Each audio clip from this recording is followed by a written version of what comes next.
G'day guys, Googs here. This is going to be a bit of a follow-up to yesterday's video about the whole Israel Folau case. He stopped doing GoFundMe. He's hit another sort of funding page, a donation page, and he's hit $1 million in a day. This page is now being backed by the Australian Christian Foundation, or Federation, however you want to put it. Association, I think it is actually the Australian Christian Association. Congratulations, LGBTQI activists. You've made a martyr out of Israel Folau. Now, this is where it gets hilarious, right? You've made a martyr. Christianity is entirely logocentric. By that I mean that it focuses on the logo. It focuses on the one particular individual in Christ, right? The whole thing is based around Christ. And what's Christ? He's a martyr. In fact, Christians love nothing better than a martyr. And whether or not they agree with Israel Folau saying, gay people should go to hell or could go to hell or whatever it is, they love a martyr. And there's a lot more of them than there are of these progressive types. Now,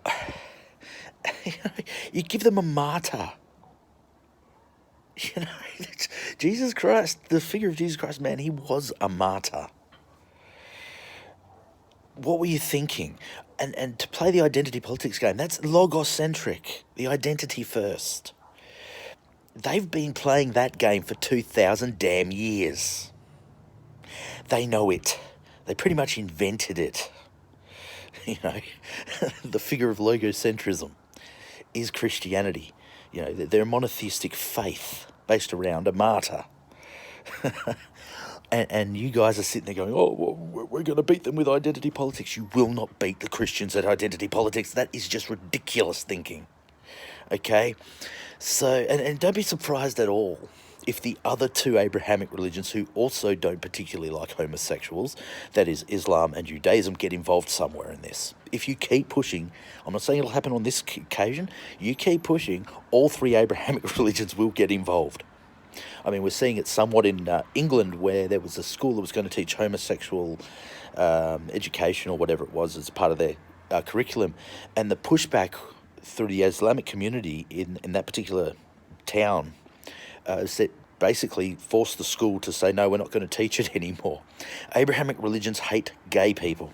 Or not, sorry, let me rephrase that. They don't hate gay people, although some of them do, but they have only got, a lot of them have only got tolerance. In other words, we'll put up with you because we know you exist and you have every right to exist. We will pray for you, but you'll probably burn in hell. Why the hell would you go up against the biggest institution, religious institution in this country, using their tactics that they pretty much invented? Abrahamic faith basically invented the logocentric frickin' model. One God. And you're going to play identity politics against them. I just can't get over you idiots. Look, change has to happen in increments. Now, I'm not saying that the changes that have happened in Australia, through the allowance of homosexuals just existing to, gay marriage legalised, all that sort of stuff, legalised homosexual acts, all that stuff, gay pride parades being allowed in every major capital city if they want them. These are good things, but they happened over a period of about 40, 50 years, okay? And you want change now? And the way you're going to get that change is to die on a hill, taking on a group of people who love martyrs and are identitarians in their faith and tolerate gay people but don't accept them, largely speaking. I'm not saying, I know that there's a lot of Christians who do like gay people, but once you start going against the Christians, man, I mean, why would you? Why would you?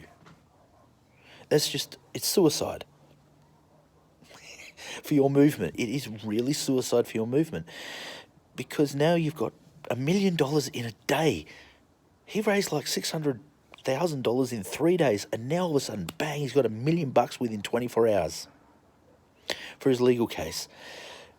You guys kicked a hornet's nest, and it was the wrong damn hornet's nest. You know, and the other thing is, he said gays will go to hell, homosexuals go to hell. Now, if you're like someone like myself, an atheist, who cares? Someone tells you to go to hell. Big freaking deal. It doesn't really matter.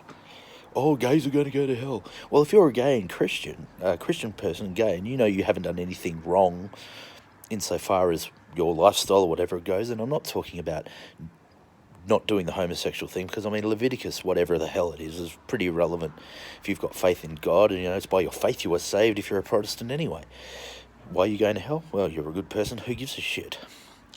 You know, it's just, he makes these comments, he gets ousted by Rugby Australia, and the other interesting thing is the New Zealand netball team, who is sponsored by ANZ, have come out in support of Israel Folau. I think his wife plays for them, from memory. I may be wrong. And basically have said, we really don't like this. And basically they're trying to push them to distance themselves from Israel Folau. These corporations need to stop doing this. Guys, seriously, it's none of your business. This is a social issue. It's got nothing to do with you. Fuck off. Go make some money. You know, leave the society to decide what the society wants. Stop trying to be the arbiters of morality. You suck. Fuck off. But that's another twist in this tale, of course, is you've got the old guard, okay, or the old standard in Christianity versus the new guard and the new standard with the LGBTIQ people. I mean, you think about it, every single major corporation, government agencies, etc., they've all got the rainbow flag, right? You know, we support this community, and they do the things that they can to benefit them in whatever way that, you know, is the latest fancy of the LGBTQI folk. And that's the new guard, right? And the old guard, they're trying to push the old guard out. And the old guard being the Christian moral values and ethics and all that sort of crap. It's not going to happen, eh? It's just, there are so many Christian folk in, you know, just in Australia, man.